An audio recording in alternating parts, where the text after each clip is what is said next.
Hi everybody, my name is Rosemary and this is my kitchen and it's called Toots Kitchen. Today I'm going to show you the Sri Lankan way of making a simple meal, which is rice, red lentils, which makes dhal, as a split red lentils, and beef. And those three will make you a nice meal, but it is not necessarily a complete meal. You need some vegetables, so you have to make yourself a salad. And I have to make this brief, so I have prepared a lot of stuff. The rice gets cooked in water, the absorption method, which means you put the rice in the water and cook it slowly till it's all absorbed. And then the dal gets cooked in water, and then you add milk and simmer. But first you make a base for that, which is a stir fry. Then you stir fry the red lentils, then you put the water, and then when it's absorbed like the rice that absorbs the water, you put the coconut milk and simmer. For the beef you also have a different base which has more ingredients, and the curry powder and the chili powder, and I put paprika for color and presentation. And you cook that, and then you stir fry the beef for fairly a long time, because you want to seal in the juices so that the beef is succulent and juicy when you're eating it and all the juices are retained. And to start with, you will need 3 pots that size. I'm using those 3 pots. It's not a set, but that's what I've got. And I have started the cooking process. So I will show you. I've got, for 1 cup, I'm using basmati rice. For 1 cup of basmati rice, you use 1 3/4 cup of water. So I'm using 2 basmati, 2 cups of basmati. So I have got here 3.5 cups of water. Anyway, you can do it, and you put that rice in to boil, and you keep the fire on low. And most stoves here or in Asia, anywhere in the world, to put it low, the normal high flame is there. You turn it anti-clockwise right to the bottom, and that is low. And you put the lid on, and you put a timer on for 15 minutes. And after 15 minutes, you check it to see if all the water is absorbed. Then here we got the base. I should have put that low. We got the base for the red lentils. That is chopped onion, garlic, green chilies, and if you can find this curry leaf, the Sri Lankan curry leaf, in Sri Lanka it's called karapincha, and this is like a pampas grass. It's called rampa in Sri Lanka, and it adds flavor. So you add that to chew this base. So you only fry the onions till they're transparent, and then you add the dal, and always wash your dal because you don't know where it's been. So wash it and drain it, and then you put that in that you cover the base of the pan and put all your onions and garlic. Cover the base of the pan with oil, preferably canola, and in cooking oil other than olive oil, because olive oil heated up over 180 degrees becomes toxic and is not good for stir frying. So you can do that, and that's enough. That is enough for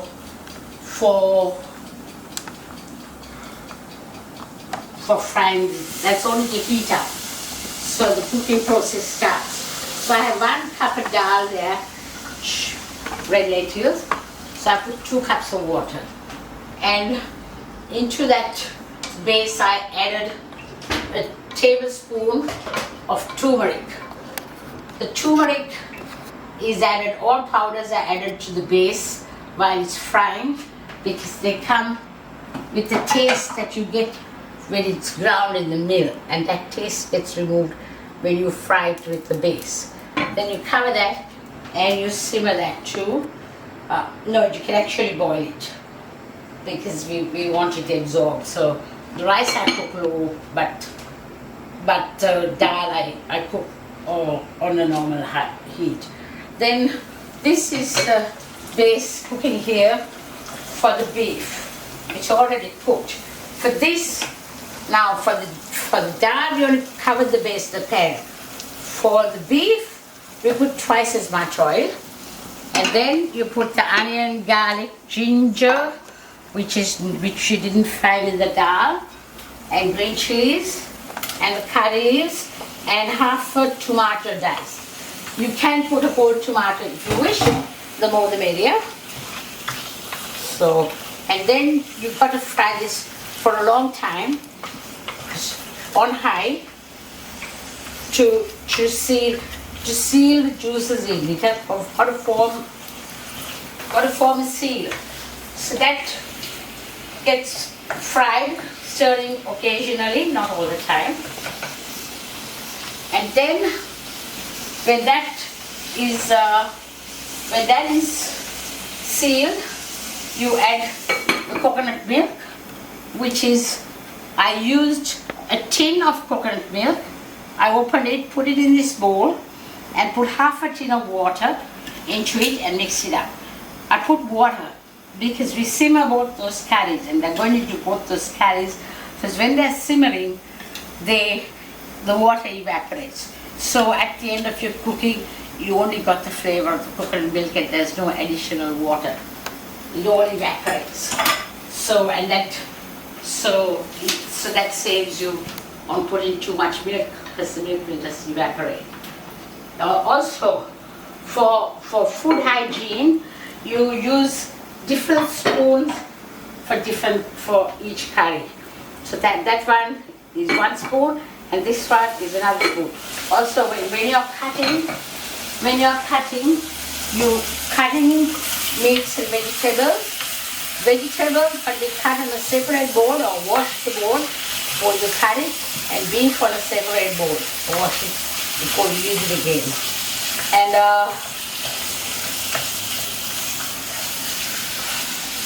I was saying something else at you here. So this beef is getting done very nicely because it's on high. The rice is, you can put the half fire up to medium till the water starts boiling, and then put it to simmer. And this is sealing up very nicely. I'll get my cameraman Lankan. He's my neighbor, and I adopted him as my son 11 years ago. So he can show you what's happening in the pan.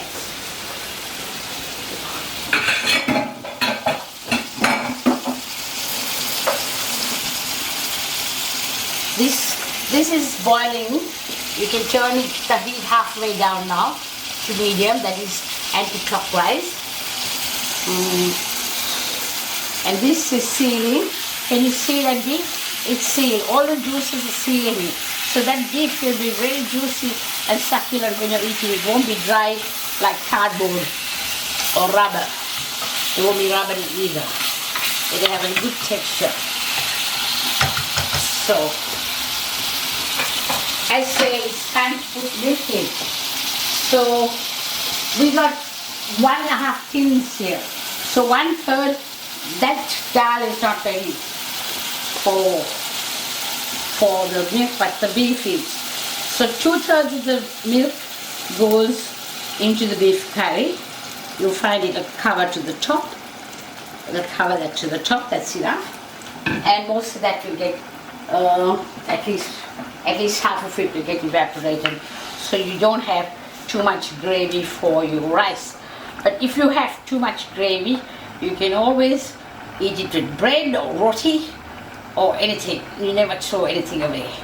Some countries don't have any food to eat. So we are here in the lucky country, we have food in abundance. Now the dal is not completely boiled. it's still boiling. They say, the cooks say, to add the salt after it's boiled. I have been cooking dal since I was 6 years old, 64 years that is, and I never put salt at the end. But I'm not going to argue, I'm going to do that. For whole grain dal, which has the brown skin, and mung beans, you would, for most legumes, you would put the dal at the end, because if you don't, the grain won't get cooked. But for split red lentils, you can cook with salt. And that's it. I will show you the end product because I think my time is up. This is the way you will have. Don't forget to add a salad. Thank you.